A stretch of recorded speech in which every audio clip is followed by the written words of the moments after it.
Olá, muito boa tarde, seja bem-vindo e bem-vinda ao Mundo UFG. Hoje falamos de um tema muito querido para nós aqui da TV e do programa Mundo UFG também, que é educação, né? Estamos aí na Universidade Federal de Goiás, gostamos muito de pensar sobre a educação e hoje a gente fala da relação entre educação e tecnologia. Essa relação vem sendo pensada e até colocada em prática, não é de hoje. Mas é fato que a pandemia acelerou muito esse processo, deu um pontapé aí muito forte nessa relação, pegando muitos professores de surpresa, alunos de surpresa também. E a gente vai ter um papo sobre isso hoje, vamos falar de um projeto que envolve a UFG e outras universidades e que investiga justamente essa relação também, tá ok? Então seja muito bem-vindo. E eu quero começar, então, dando as boas-vindas também a Josiane Carvalho, fazendo a interpretação de Libras do Mundo UFG de hoje.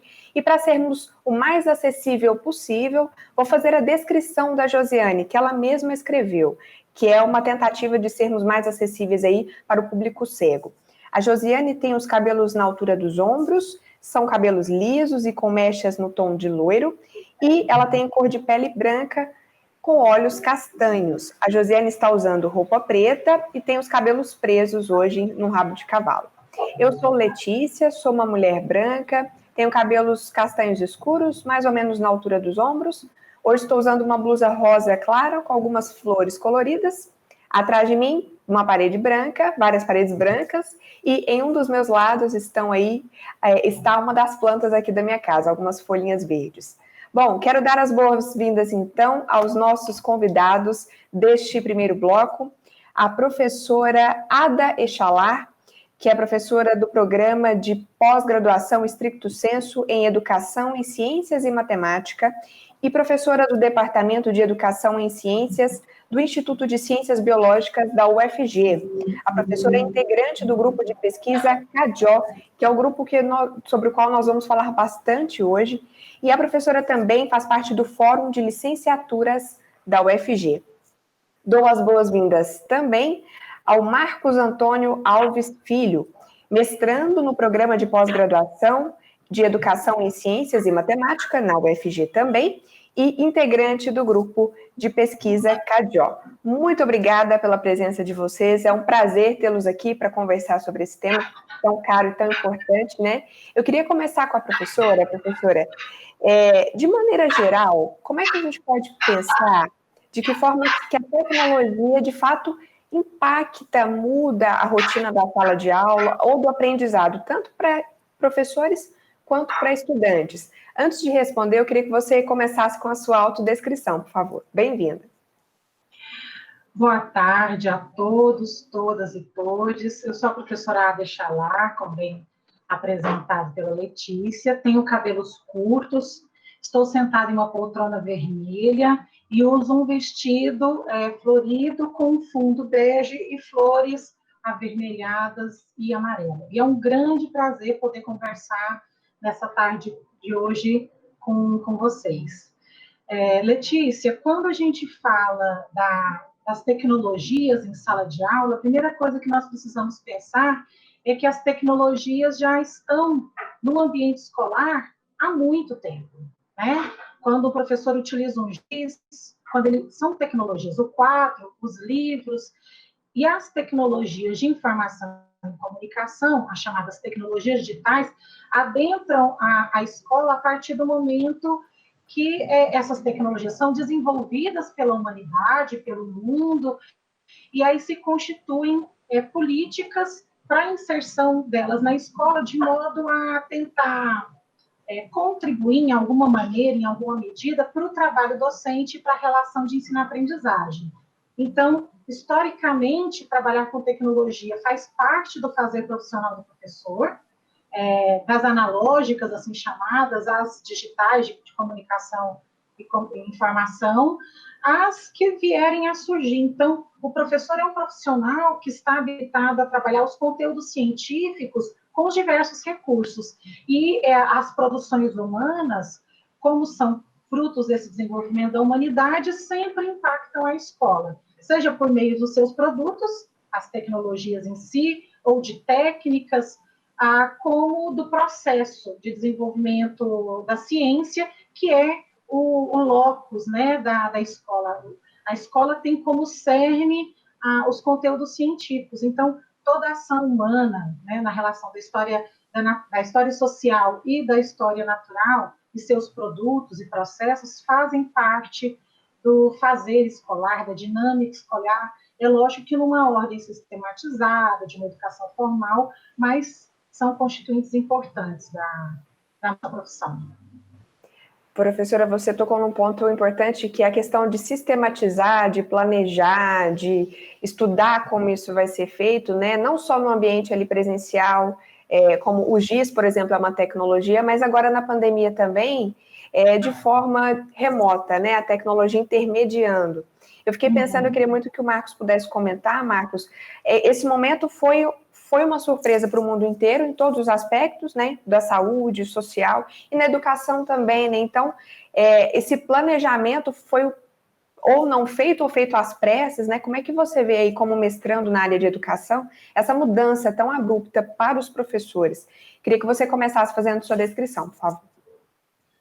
Olá, meu nome é Marcos Antônio, como já foi dito, e a minha descrição, eu estou usando óculos escuros, com aro escuro, usando uma camiseta marrom, com losangos pretos e marrom, e minha pele é branca.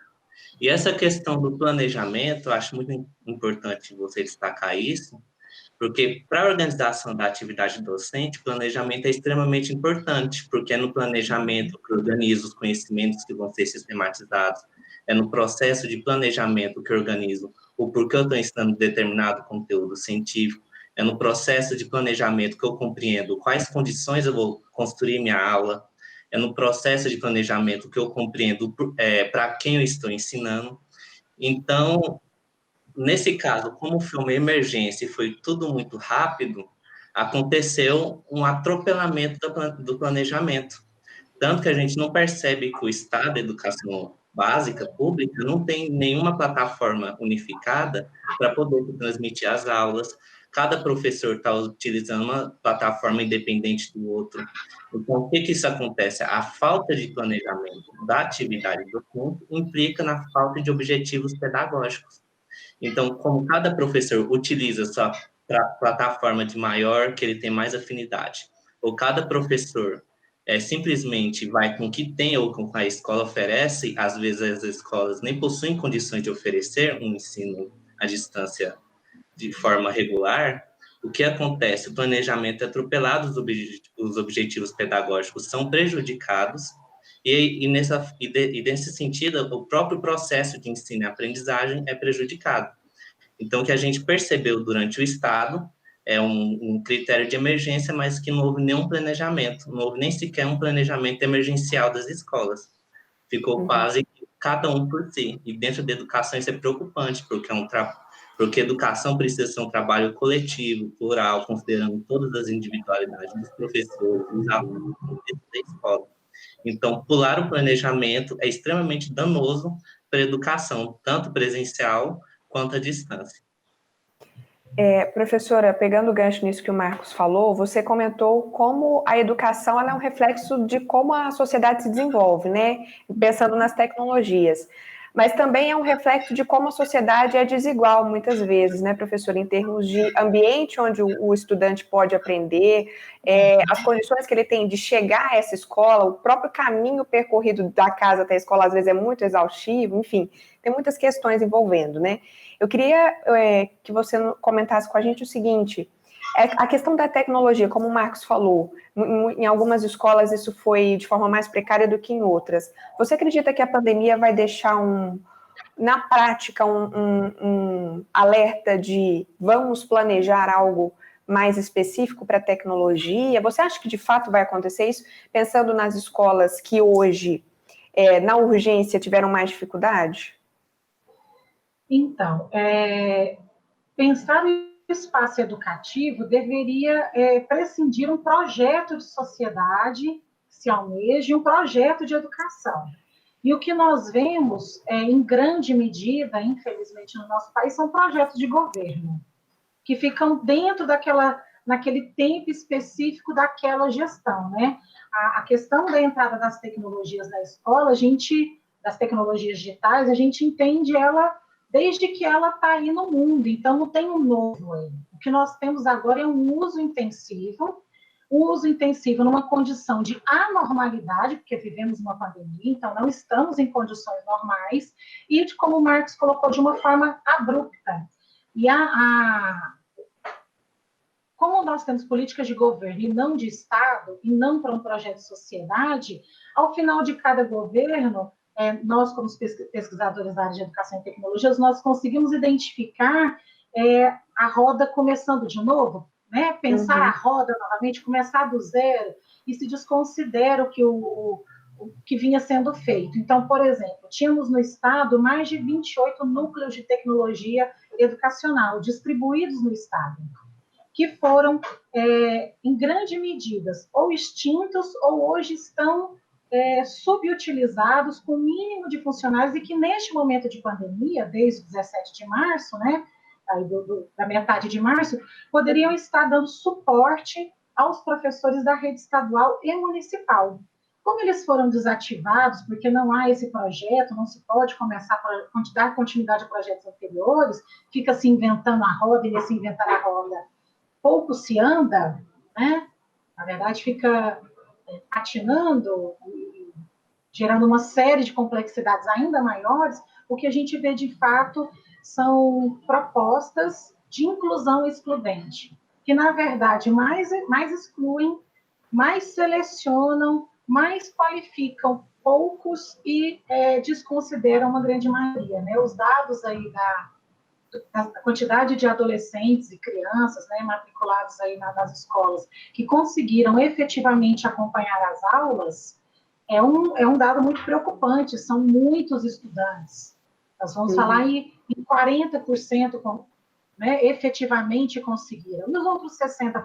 É um dado extremamente preocupante, que depois, na discursividade que está aí posta, ainda corre o risco de culparem o professor, falar que ele é desatualizado ou sei lá o quê, quando não há um propósito efetivo educacional, seja na política municipal, estadual ou federal. É uma generalização grande que eu faço, mas os documentos, os nossos estudos comprovam essa lógica imediatista que cada governo tem de pensar em si, num dado público para atendimento a necessidades muito próprias aí, e não efetivamente num processo educativo, formativo para a sociedade. Então, o que a pandemia faz é escancarar as desigualdades já existentes, e aí a gente vê casos assim, relatos, né? Temos aí um professor da UFG que está com um grupo no Facebook chamado Escola na Pandemia, ele recebe relatos, tantos outros pesquisadores estudando o momento, porque já que fazemos ciência, a gente está no meio do olho do furacão e estudando esse próprio furacão, né, que é as relações sociais aí em contexto de pandemia, e a gente vê relatos de crianças que abandonaram a escola não porque ela não quer lá estar, não porque ela não deseja estar próxima ao professor e ter contato, mas porque não existem as mínimas condições concretas disso de se efetivar. A família tem um celular que o pai usa para trabalho. Como é que ele oferece esse celular para o filho? Estudar num celular é uma coisa, estudar num computador, onde as letras ficam grandes, você tem tempo para ler, de forma individual, condições adequadas, mesa, cadeira. Então, infelizmente, a pandemia veio escancarar as nossas desigualdades sociais e educativas.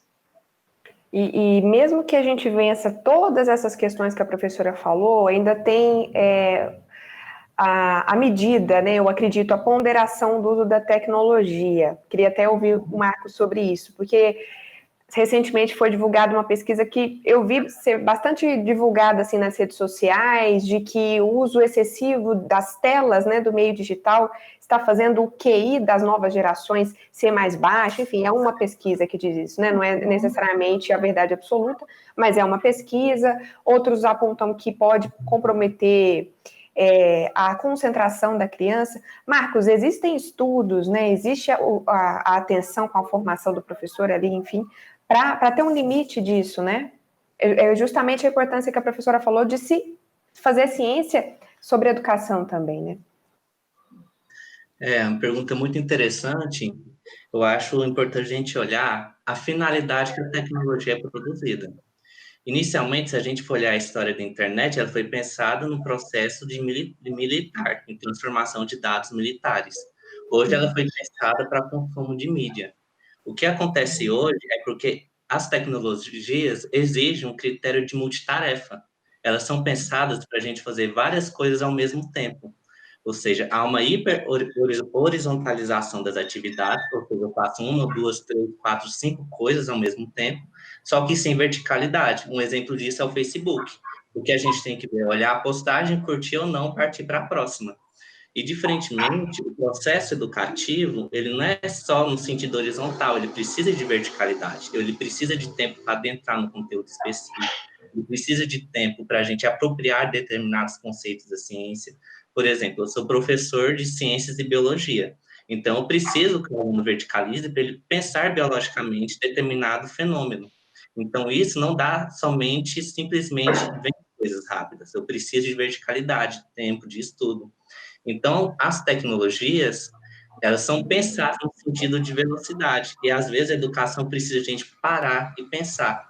Então, a gente tem que pensar o quê? O WhatsApp serve para ensinar biologia? Serve para ensinar física? Então, a gente precisa pensar nas finalidades que as tecnologias de informação e comunicação são criadas, e não simplesmente fazer uma transposição, não é simplesmente abrir um Google Meet e dar uma aula. Quais são as limitações dessa técnica, quais as finalidades, e é importante entender essas finalidades das tecnologias que foram legitimadas socialmente, porque ao compreendê-las eu posso subvertê-las ao processo educativo, não simplesmente fazer uma transposição.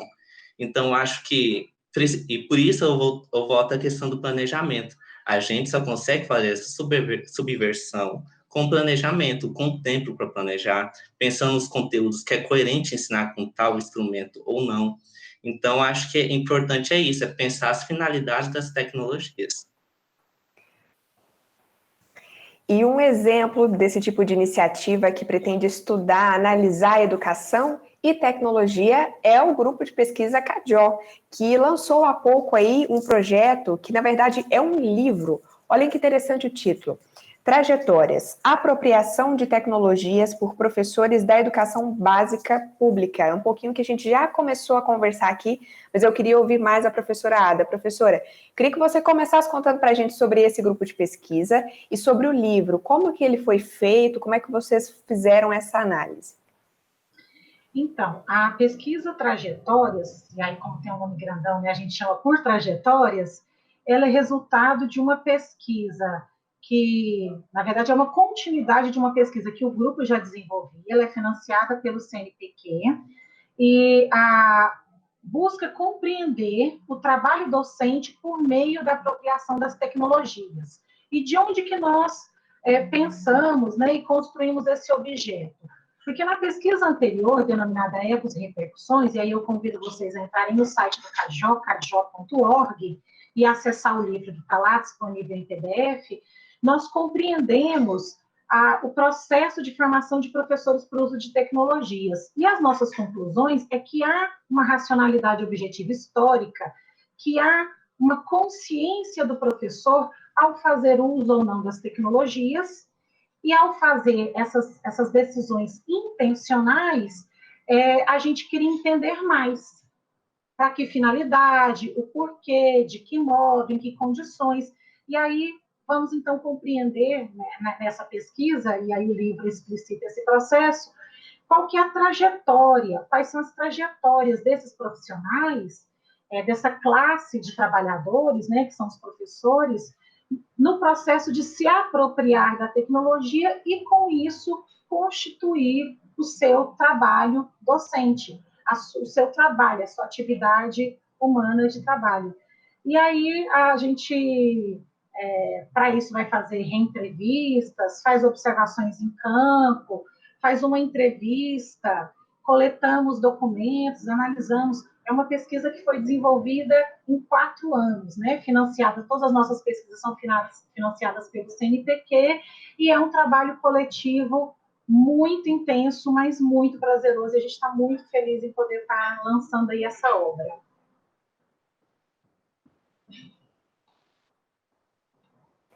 Perdão, pessoal, o microfone desligado acontece.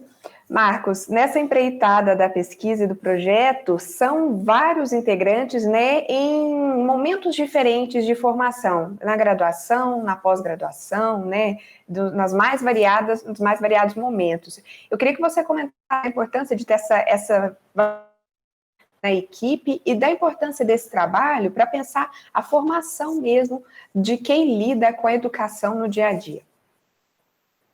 Eu acho importante, até meio redundante, falar que fazer pesquisa e participar de um grupo de pesquisa é, antes de tudo, um amadurecimento intelectual. É meio redundante, mas eu acho importante destacar isso, porque ao se fazer pesquisa, a gente não questiona somente a nossa prática.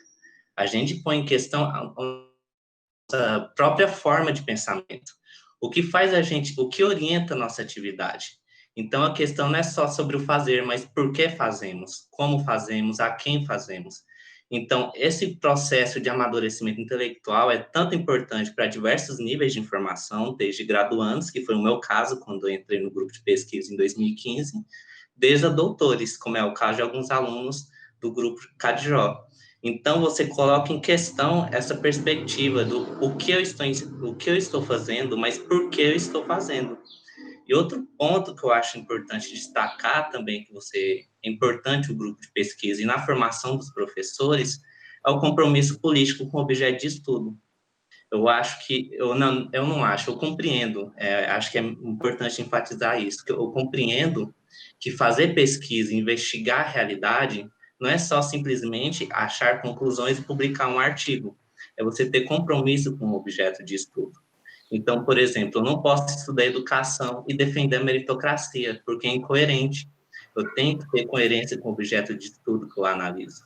Então, eu acho que se eu pudesse sistematizar a importância de um grupo de pesquisa, tanto para quem está desenvolvendo academicamente, quanto para a formação inicial e continuada dos professores, é o amadurecimento intelectual e o processo de compromisso político com o objeto de estudo.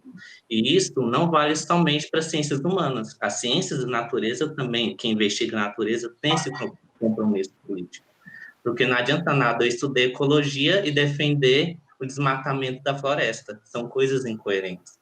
Então, isso é muito importante destacar, esse compromisso com o objeto de estudo, porque a gente tira o estigma de que a ciência é neutra. A ciência não é neutra, ela tem posicionamentos políticos, ela tem lógica de pensamento e ela também defende projetos de sociedade.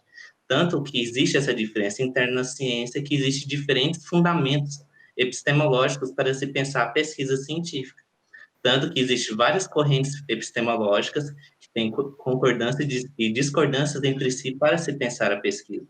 Porque a ciência não é neutra, ela é política.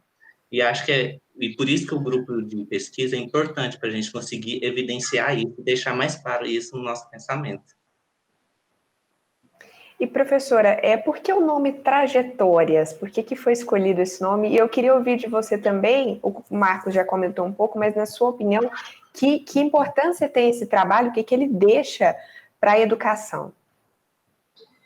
Trajetórias, porque a gente entende que para pensar as relações entre educação e tecnologia, a gente não pode ficar no campo do imediato, do aparente, do inicial. Eu preciso compreender o processo, as trajetórias de apropriação, né? E trajetórias mesmo no plural, porque os sujeitos, eles possuem a sua individualidade, a sua particularidade, mas eles possuem em si a relação com o universal, com o total. E aí compreender esses processos nos permite desvelar, entender o mundo, entender a realidade, compreender ali o fenômeno que a gente está estudando. Um professor que está no exercício profissional, imerso nas suas aulas, e lê, estuda, dialoga sobre, por exemplo, ecos e repercussões, nosso livro 1, e agora o Trajetórias, livro 2, ele tem a possibilidade de entender melhor o seu mundo, entender melhor o processo educativo como um todo, que é muito complexo, né? a encontrar outras leituras e, com isso, ir desvelando as relações. Quando isso acontece, a gente brinca que a gente consegue abrir, né, o olhar e ter ações mais intencionais. Quanto mais o trabalho docente for intencional, organizado, sistematizado, planejado, como o Marcos aí reforçou, maior é a chance desse trabalho se efetivar de acordo com o que eu almejei. Então, estudar o campo educacional, né, por meio do olhar, do concreto, pensar teoricamente sobre, para constituir novas praxis educativas, né, novas práticas, permite ao professor uma ação que a gente chamaria de praxis revolucionária, e não só uma ação de reprodução da prática, a prática pela prática. Permite a ele efetivamente pensar e refletir sobre o seu fazer, e ele vai fazer isso teoricamente com os estudos, e aí constituir novas ações, né? O Marcos falava ali com a possibilidade de subverter a lógica que está dada, que muitas vezes esses programas de inserção de tecnologia, eles chegam efetivamente só para formar mão de obra para o mercado. E aí, eu tendo a consciência disso, eu posso criar caminhos pedagógicos que subvertem essa lógica e, de fato, construam, me ajudam num percurso didático-pedagógico mais coerente para apropriação dos conteúdos, emancipação humana e transformação do nosso status quo, da nossa sociedade como ela está dada. Então, livro, estudo, ciência, formação, para o professor ele é fascinante, né? É com que a gente trabalha. Então, é mais uma oportunidade séria, rigorosa, coletiva, de pensar as relações entre educação e tecnologia.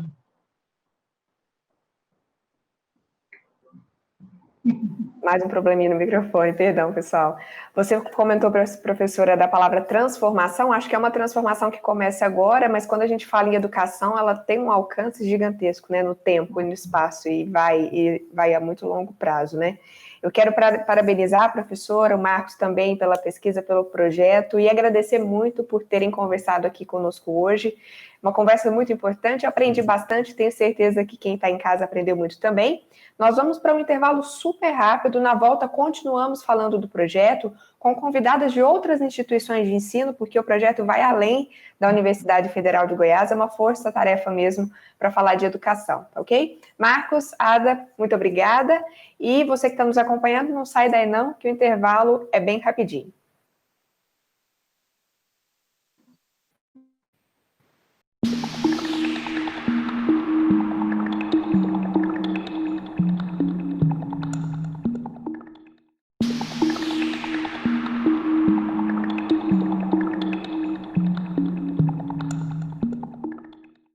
Olá, bem-vindo e bem-vinda de volta ao Mundo UFG. Hoje estamos falando de educação e tecnologia, uma relação que não é de hoje que acontece, não é de hoje que é pensada e praticada, mas que nos últimos tempos, né, principalmente esse ano, ganhou, acho que talvez mais espaço, mais força, a discussão sobre isso, né, uma relação que foi um pouco estreitada às pressas por conta da pandemia, e esse é o nosso papo de hoje, falando, claro, do projeto do Grupo CADIO.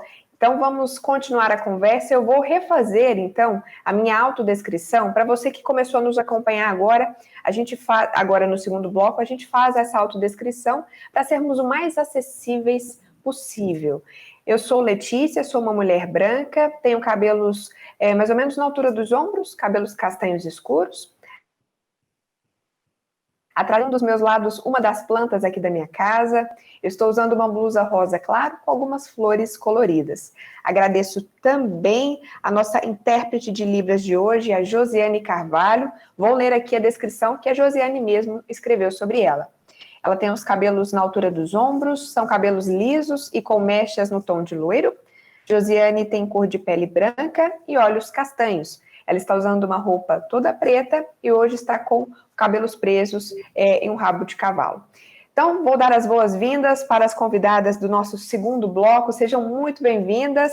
Professora Daniela de Souza, professora na Pontifícia Universidade Católica de Goiás, egressa do curso de Pedagogia aqui da UFG, e é mestre e doutora em educação e, claro, integrante do projeto CADIO.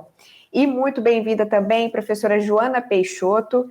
Ela é professora no Instituto Federal de Educação, Ciência e Tecnologia de Goiás e também do Programa de Pós-Graduação em Educação da PUC Goiás. A professora Joana também já estudou aqui na UFG, no curso de Pedagogia, e a professora é líder do projeto CADIO. É uma honra ter vocês aqui, muito obrigada. Eu queria começar, então, ouvindo você, professora Joana, sobre a história do projeto.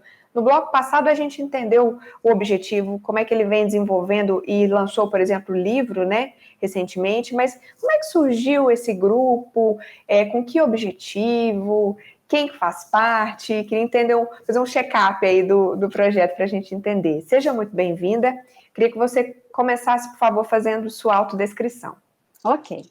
Boa tarde, então, eu sou Joana, uma senhora, eu tenho cabelo castanho escuro, curto, pele branca, uso óculos com armação meio marrom. Hoje eu estou com uma camiseta vinho, atrás de mim tem a minha estante com os livros e também uma plantinha. Muito obrigada pelo convite. Então, o CADIO é um grupo de pesquisa, né? Nós temos um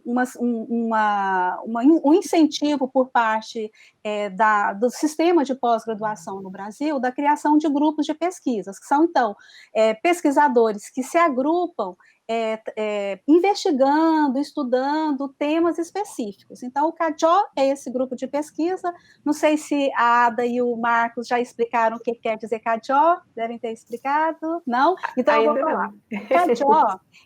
CADIO, a gente fala assim, mas se o índio falar, ele vai falar cadiá, que eles falam um pouquinho mais aberto.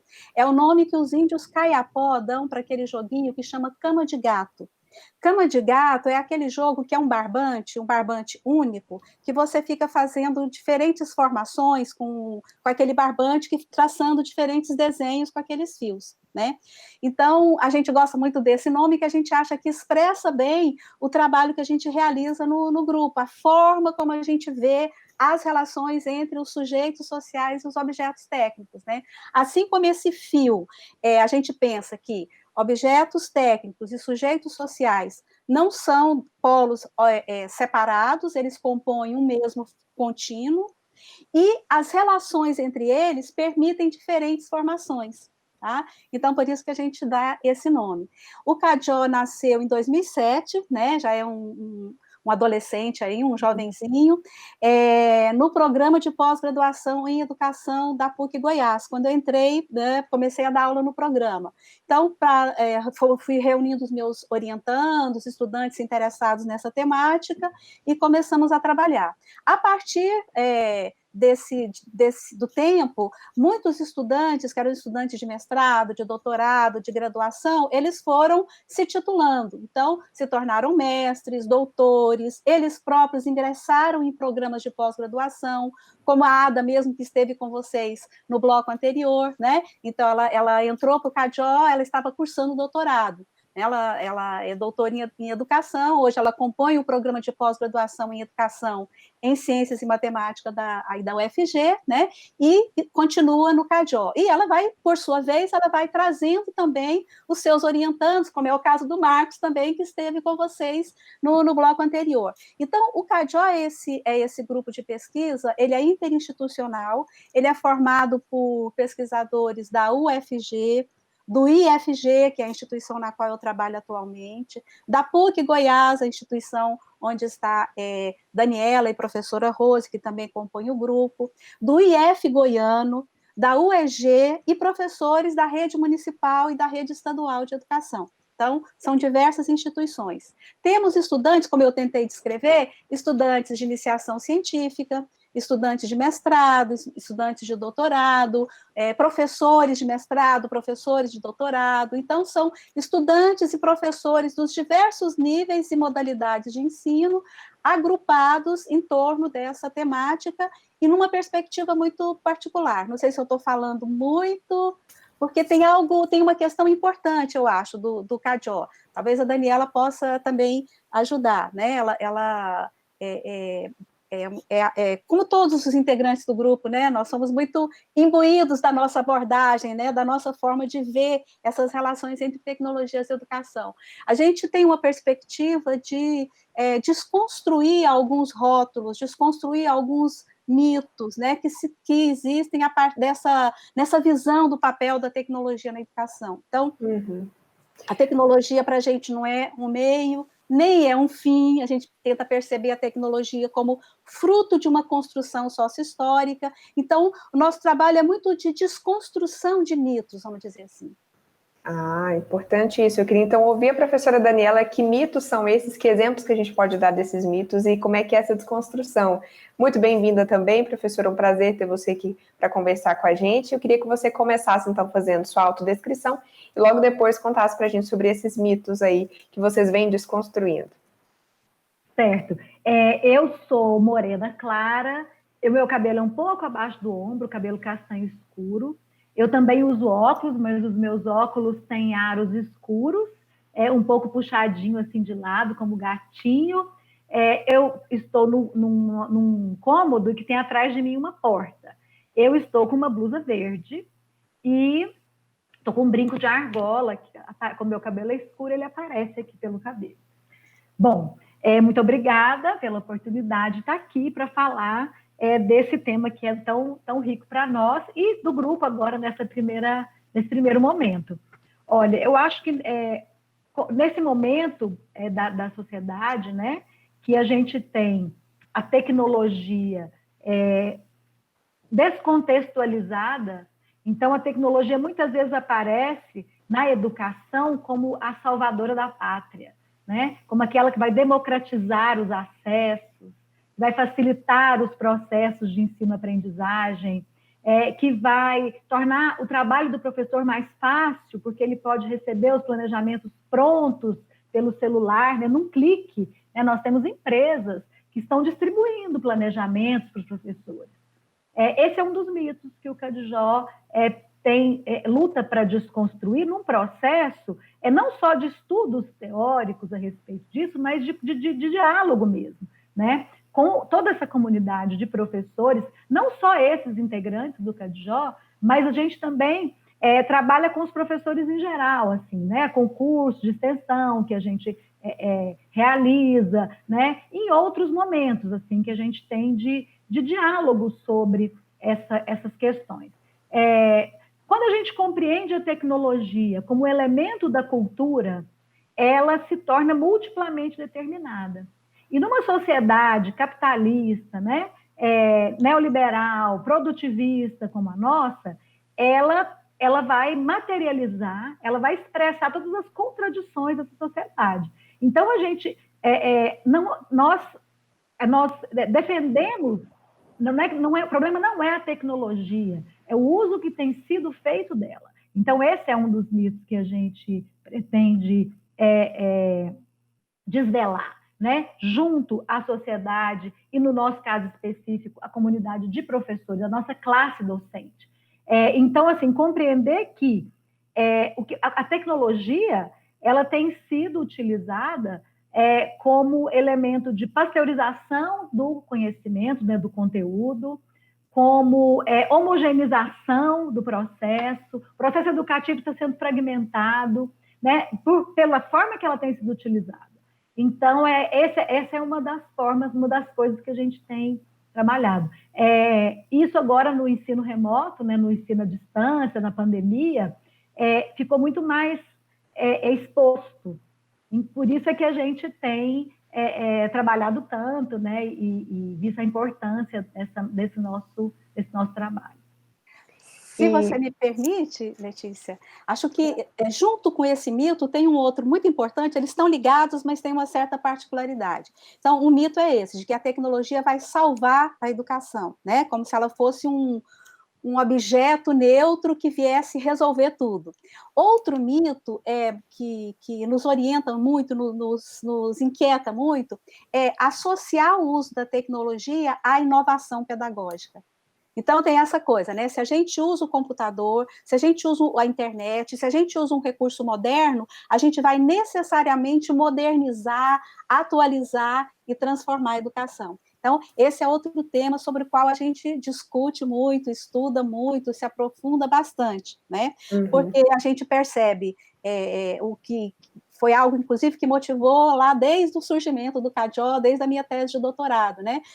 Eu estudava, eu fiz um curso de especialização em informática e educação, e se falava isso, se publicava muito isso, os projetos, os programas, as políticas educacionais para uso da informática na educação propõem o uso da informática para inovar, para transformar as práticas pedagógicas, e eu vendo aquilo, eu olhava, sabe, eu via a instituição onde eu trabalho, as escolas da rede pública que eu frequento, que a gente tem acesso através de pesquisas, por exemplo, eu não conseguia perceber essa inovação, eu não conseguia perceber o que havia transformado, o que havia se transformado na escola a partir do uso da internet e do computador. Né? A gente observa, por exemplo, quando você vê as imagens de uma escola. As imagens de uma escola são uma sala de aula, o professor fica na frente, os estudantes ficam sentados em fileira, olhando para o professor. No laboratório de informática, da mesma forma, os laboratórios são colocados, os computadores em fileira, o professor fica na frente. Esse layout, ele induz uma pedagogia, que é a pedagogia do professor em pé, falando, o professor que transmite e o aluno passivo escutando. Né? Então, isso nos interpela, e a gente tem muita coisa trabalhada em cima disso, muitas teses, muitas dissertações, muitos estudos, discutindo essa associação de tecnologia com uma pedagogia transformadora. Né? Eu fiquei pensando, professora, enquanto você falava, eu queria muito te ouvir sobre o seguinte: agora, na pandemia, como estamos, que algumas escolas ainda têm 100% da aula online, outras começam no sistema híbrido, né? Esses mitos, eles ainda são mitos? O da tecnologia vai salvar, né? Entre aspas, e de que é transformador usar a tecnologia? Ou, de fato, há mudanças nessa relação da tecnologia, ou ainda existe esse formato, né? O professor, os alunos ali, mesmo que numa sala do Google Meet, por exemplo, ainda é a mesma coisa? Ou vem mudando, professora? Como é que você vê o cenário hoje? De uma forma geral, Letícia, o que a gente observou a partir lá de março, quando saiu aquele decreto, aquele documento da instauração de aulas remotas, é que as universidades, ensino superior, se não me engano, foi só a USP e a Unicamp que começaram a trabalhar imediatamente na perspectiva remota. As outras instituições, elas suspenderam o calendário, né? Provavelmente com a preocupação de se colocar, de pensar, de compreender o que estava acontecendo. Inclusive, a UFG, o IFG, onde eu trabalho, nós retornamos agora, em agosto, não é isso? E as escolas de educação básica, elas começaram a trabalhar imediatamente. E o que é que essas instituições faziam? O que os professores faziam sob orientação da Secretaria de Educação? Entregar conteúdo. Elas começaram fazendo o quê? Imprimindo as tarefas, colocando numa sacolinha, pendurando no muro para os pais e os estudantes irem lá buscar. Ou teve escola que pregava no muro, aí as crianças iam lá, fotografavam com o celular, levavam a tarefa para casa para resolver. Então, essa ideia de entregar conteúdo é uma ideia de uma educação bancária, para usar um termo do Paulo Freire, né? É uma ideia de uma educação tradicional, centrada na transmissão unilateral de conteúdo. Aos poucos, as escolas públicas foram buscando outras alternativas. Se a gente observar, as páginas da internet, das secretarias de educação e das escolas, os blogs, Facebooks, começaram a serem mais utilizados e a incrementarem algumas atividades de comunicação com seus estudantes. Mas, até onde eu pude ver, não fiz um estudo aprofundado, mas como a gente tem falado muito sobre isso, a gente está sempre procurando observar o que está acontecendo, e tem também os depoimentos de muitos dos integrantes do CADIO, que são professores da rede pública, que pesquisam na rede pública, então a gente tem esse depoimento. Continua esse espírito de entregar o conteúdo, né? Passar o conteúdo, e a avaliação é uma avaliação do conteúdo. Qual conteúdo? O conteúdo que era ministrado anteriormente, recortado, diminuído. né? Porque o tempo diminuiu, né? Então, eu penso que cabe bastante essa discussão, né? Sobre que pedagogia que nós estamos utilizando. Nós não mudamos a pedagogia, nós não mudamos a organização didática, né? Nós apenas estamos usando as mesmas metodologias, agora usando um podcast, agora usando uma videoaula, agora usando um objeto de aprendizagem, usando essa videoconferência, como a gente está fazendo aqui, né? Então, penso que vale sim, que vale esse alerta. É bem importante, né, professora? E é bem importante a gente discutir isso aqui, né, na TV UFG. E, professora Daniela, um dos conceitos que são explorados na pesquisa é o da apropriação. Eu queria entender o que é esse conceito, sobre o que ele diz e como é que ele entra aí na pesquisa. Bom, eu quero aproveitar o gancho dessa conversa, com a Joana, né, que você perguntou para ela se na pandemia mudou alguma coisa, para falar uma coisa, da apropriação. Uma coisa que mudou é que o professor, ele muitas vezes, o professor, para utilizar a tecnologia, ele precisa se apropriar dela. Né? Então, vou começar falando assim da apropriação. O que é apropriar-se? A palavra mesmo já dá dicas. Né? Apropriar é o quê? É tomar posse de algo. O homem, ele não nasce de posse da sua humanidade, da cultura humana, né? Os saberes humanos, eles são adquiridos no decorrer da vida. E nós acreditamos, né? Nós estudamos, partimos do pressuposto que a tecnologia é um elemento da cultura. Como você mesma disse no início, é uma coisa que o homem produz desde que ele é homem, né? São formas que ele tem, que ele desenvolve e utiliza ao longo da sua vida para produzir meios de existência. A diferença dele para os outros animais é que ele faz isso conscientemente, né? Ele não só se adapta ao mundo, ele transforma o mundo e ele transforma esse mundo fabricando e utilizando meios de produção, de produção e existência. E a tecnologia faz parte disso. E o que acontece? A tecnologia, ela é complexa e para a gente se apropriar dela, essa apropriação, ela é ativa, ela é mediada pelos outros homens, né, e ela envolve a comunicação. Para o professor trabalhar remotamente, trabalhar à distância, né, a gente não existe, na apropriação, a gente tem vários níveis de apropriação. Não existe só assim, eu me apropriei ou eu não me apropriei. Por exemplo, eu posso me apropriar só de dimensões aparentes do aparato tecnológico, dimensões funcionais do aparato tecnológico. Mas a tecnologia, ela é composta de várias dimensões. Tem a dimensão simbólica, as dimensões simbólicas, né? Dimensão social, dimensão política, dimensão econômica. E aí, o que a gente percebeu na pandemia? Os professores tiveram que dar aula usando os aparatos tecnológicos e muitos, eles tinham diferentes níveis de apropriação. Então, quando a gente se apropria, por exemplo, só das dimensões aparentes do aparato tecnológico, das funcionalidades técnicas, né? Eu tenho uma expressão do Arlindo Machado que eu gosto muito, que é funcionário da máquina. Né? Quando a gente só utiliza a máquina nas suas funções tecnológicas, nós nos tornamos funcionários da máquina. Então, a gente se apropria dos níveis mais profundos, né? E cada vez mais do maior número possível de múltiplas dimensões, quando a gente tem ações, né? Quando nós agimos então depende do tipo de ação que a gente tem com a tecnologia e do tipo de aparato tecnológico ao qual a gente tem acesso. Então, se a gente for observar os professores da rede pública, os professores das universidades, né, das faculdades particulares, que não pararam na pandemia, que simplesmente teve escola que foi assim, a pandemia começou, teve aquele decreto em março, né, dia 15 de março, se não me engano, e aí foi assim, olha, a pessoa vai para casa, liga seu computador e dá aula. Em vez de dar aula aqui, dá aula lá, chega lá, liga o computador na aula. Mas não é assim, né? Porque, de repente, tem uma pessoa que não tem computador, só tem um celular.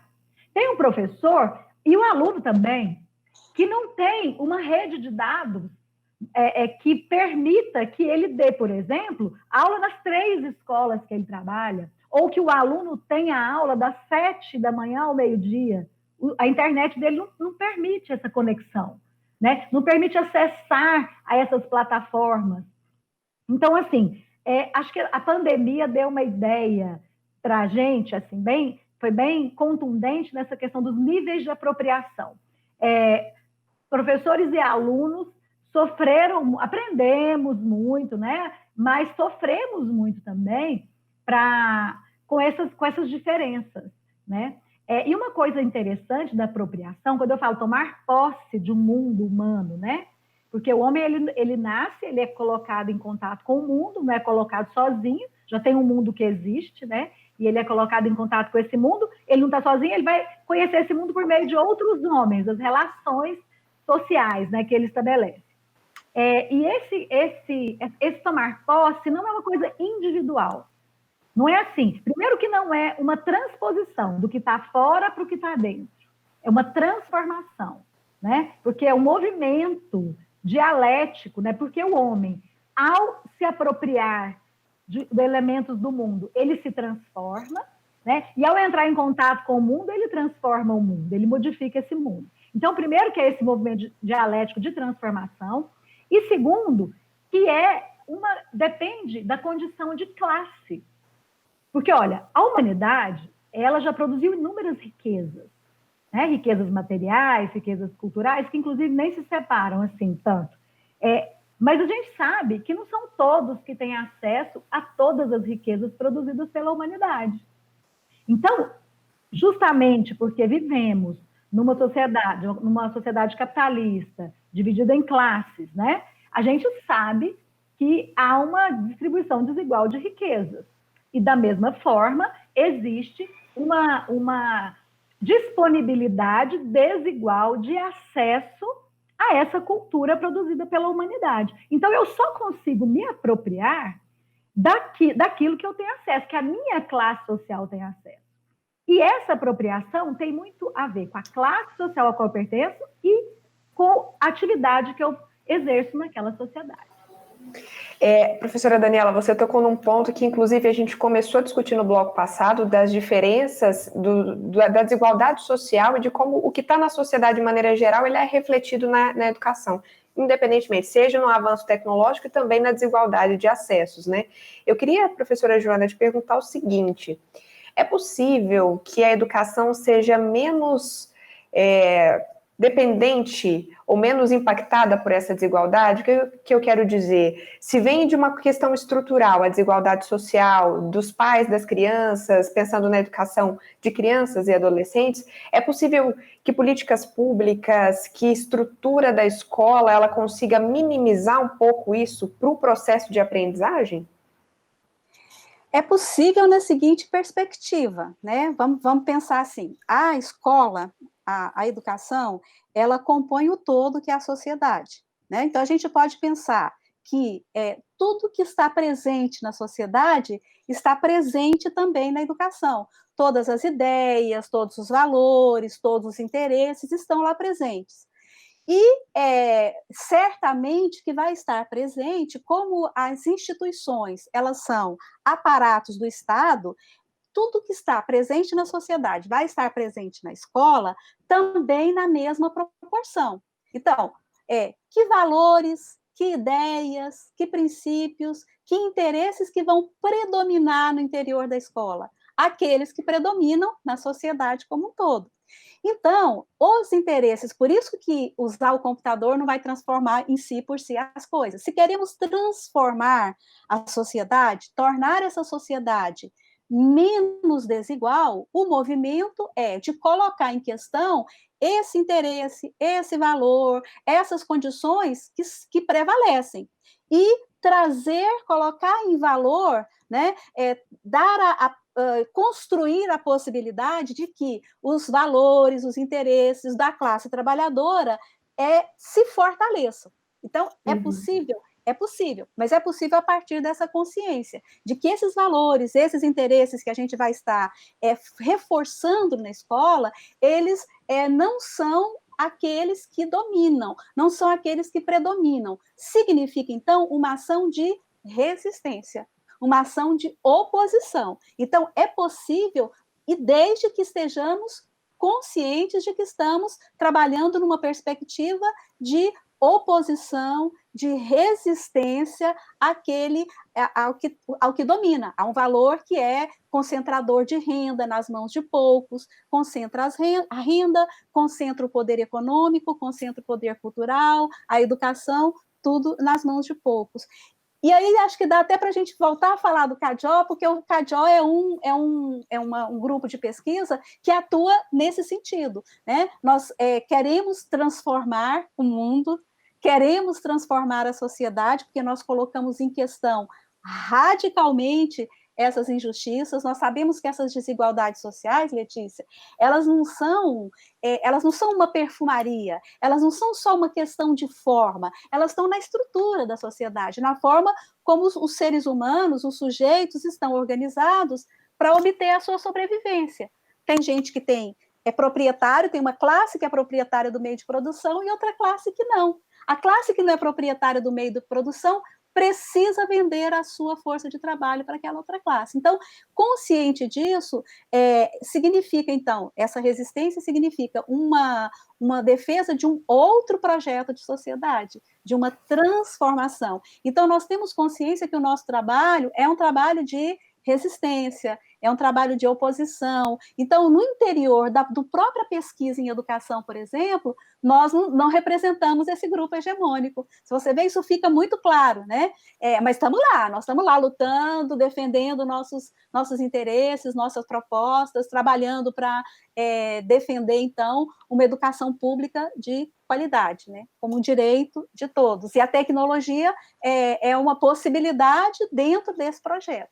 Não sei se eu me perdi aqui um pouquinho. Não, de maneira nenhuma, professora. Eu quero agradecer muito, infelizmente o nosso tempo acabou, agradecer muito à professora Joana, à professora Daniela, parabenizar pela iniciativa do projeto, agradecer pela presença de vocês aqui no Mundo UFG, agradecer você que nos acompanhou até aqui, continue acompanhando a programação da TV UFG para a gente falar mais sobre educação, sobre questões pertinentes e urgentes da sociedade brasileira e do mundo todo também nesse momento, nesse ano tão atípico, sempre com convidados, como você viu aqui hoje, capacitados e que sabem falar sobre o assunto de maneira inteligente e clara para que todo mundo possa entender, tá bom? Muito obrigada pela companhia, até a próxima. Professoras, muito obrigada, um abraço. Muito obrigada, tchau.